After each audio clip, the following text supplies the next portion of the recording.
Okay, with my back to this lamp post, hopefully if this person let me do it. With my back to this lamp post, I'm going to do 360-degree turn, starting from bridge, just to give an idea of the relative distances of everything.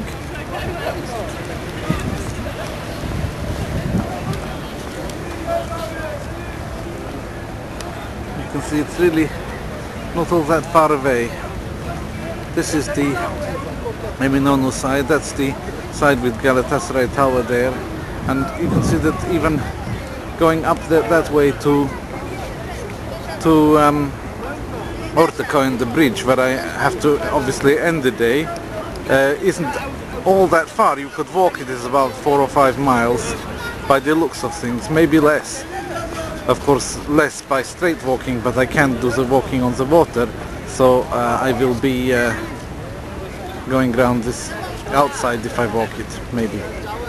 Depends how much walking I do in this part, because as you can see, lots of interesting things to see here.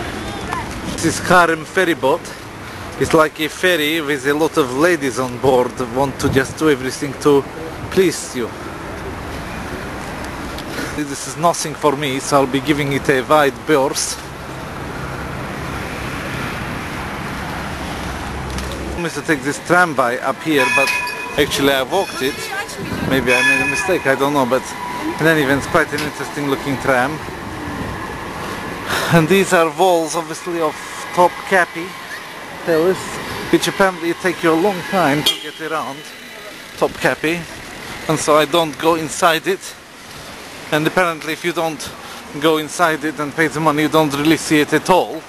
But I can't do justice to it in only part of a day, so I will save it in case I come back again and look at other things today. But I will not do more than this of outside walls of the Topkapi Palace here, because it's just too much.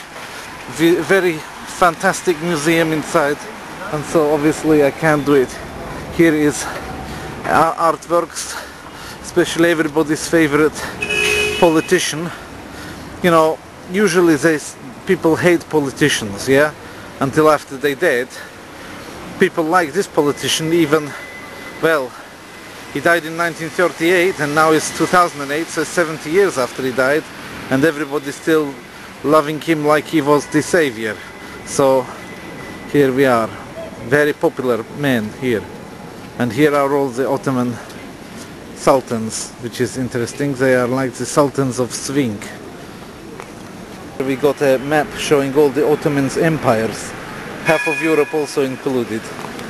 I won't be taking much video today, more photographs, but I just wanted to make video comment right now, comment on the video, and that is what I'm feeling right now. And mainly when I'm here looking at some parts of architecture right here, which is like a soul of Turkey here, I can also really sense that the origins of much that is Russian, in the Russian spirit, that which set apart the Russians from the other Slavic nations. This spirit of this is also here. Of course, Russian is Orthodox. This also comes originally from Constantinople, which is exactly what Istanbul is, the same city. And really you could say that the Russian soul, the Russian heart also, in addition to the heart of Turkey, you can say you can find it here in these streets and in these people and in this architecture. It has obviously nothing to do with Islam. Islam is obviously a feature of Turkey now, wasn't necessarily an inherent feature of any nation. It can be, any person can be in Islam if they want to be. It's easy enough. I don't advise it, but they can be. But also there is something in this, in Turkishness, which is very, very special. Even you can take away any of the religious aspect, and still you will have something here which is common to both Turkey and to Russia. A special, you could call it a special soul. So here we are, the Ayasofya. Very beautiful building. Quite a lovely place to live around here. These new houses built into the back of the Topkapi Palace wall, in between them. and yet they're modern houses that you can live in, buy if you're very rich, I expect. And this, just next to them, the most great building, at one time the absolute seat, if you like, of the Eastern Orthodox division of Christianity. You'll see the Sultans have put their Topkapi Palace entrance in this place just next to what the Greek Christians had left there when they arrived in the 15th century, the Ottomans. This says, over there is another very important mosque, the Sultan Ahmed Mosque, also known as Blue Mosque. These are gardens of the Topkapi Palace. So far there's no charges for entry into this area.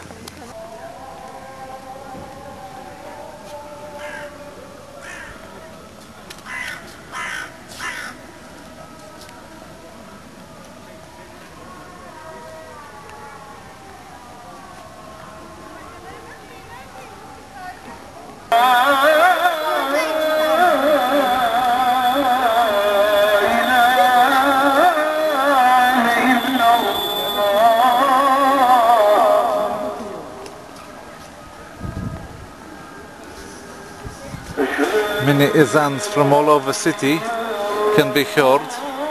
Nobody in park is bowing down or getting on their prayer mat, so presumably even the ones with the hoods on are not particularly reacting to it. But this cat is praying that one day he will catch one of the birds.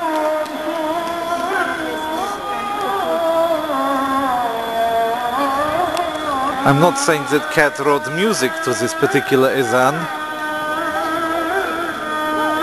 but there could be some common chords in the refrain.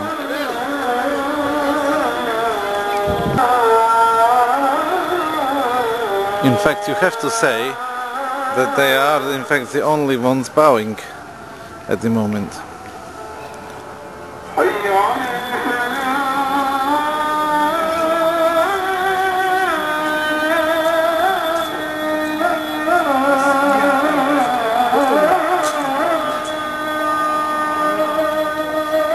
There's the cross.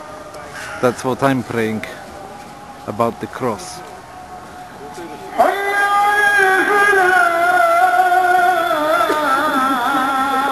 There's still a cross over Ayasofya. They can call what they like. You saw it, you saw my cross over Ayasofya, and if you don't believe, I'll show you again. There it is. The cross in the sky over Ayasofya. It was built a Christian church and it will finish that way. Now is a museum, has been a mosque. Even now they're using minaret to call the prayers of Islam, but we don't need to worry.